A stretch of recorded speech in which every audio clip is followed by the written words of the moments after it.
بسم الله الرحمن الرحيم. سبح اسم ربك الأعلى الذي خلق فسوى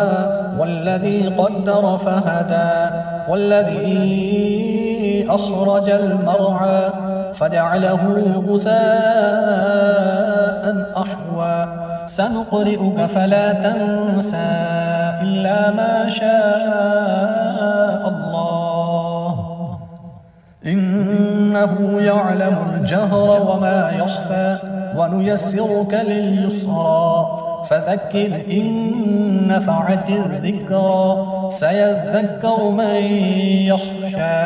ويتجنبها الأشقى الذي يصلى النار الكبرى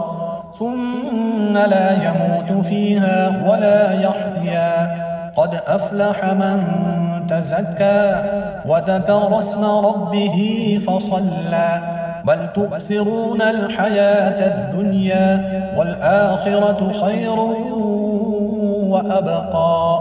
إن هذا لفي الصحف الأولى صحف إبراهيم وموسى.